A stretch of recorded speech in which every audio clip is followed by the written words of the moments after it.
price fast fashion. The National Crime Agency has launched an investigation into Leicester's textile industry over allegations of exploitation, while the fashion firm Boohoo says it's investigating one of its suppliers in the city, saying they will take a zero-tolerance approach and end relationships with anyone found to be flagrantly flouting the law. One ethical clothes company, which does pay workers a living wage, has told this programme that we as consumers also have a responsibility to think about where the clothes we buy actually come from. I'm affairs correspondent Soni reports. Leicester's garment industry once clothed the world. It's a long time since its heyday, but the demand for fast fashion means thousands of people are once again employed in these factories, many families dependent on their income. But there's a dark side. For decades, there have been allegations of exploitation. This weekend, more reports that workers are being paid below the minimum wage. It's led to anger here, with many refusing to talk to the media. We're from Channel 4 News. We just wanted to see if we could ask you a few questions. Excuse me. Just wanted to ask you a couple of questions. We've been contacted by a number of women who say they work inside some of these factories. They didn't want to speak on camera. They say that after the publicity of the last few days, they've been told not to speak, otherwise they may lose their jobs.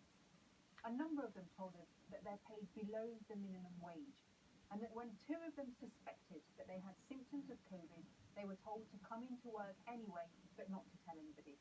I don't want my community to have bad name. As we were filming, we were approached by these local residents, clearly upset at some of the reporting. This industry is giving employees, it's paying revenue to the taxpayer, it's giving money, right? At this moment, we have women who are working part-time and looking after families. So this industry is failing. Some factory owners told us that demand has never been higher, but is this demand part of the problem? I'm going to be very transparent about our leggings. They cost us £8 to make, right, and we sell them for 30.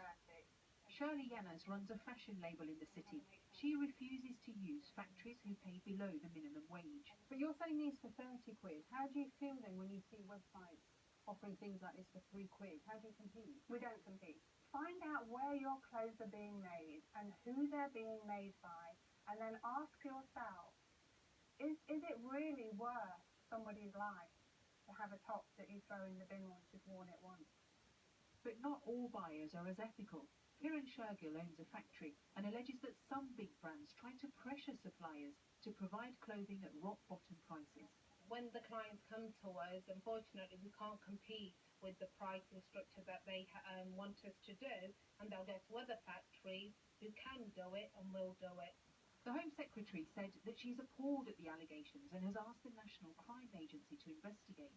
And yet, these allegations aren't new. Channel 4 first investigated Leicester's sweatshops back in 2010.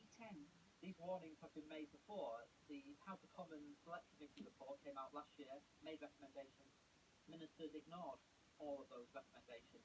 Leicestershire Police told us tonight they're investigating claims of modern slavery in this city. But the message from labels trying to produce their clothes ethically, that we as consumers also have a responsibility to play our Soni Channel 4.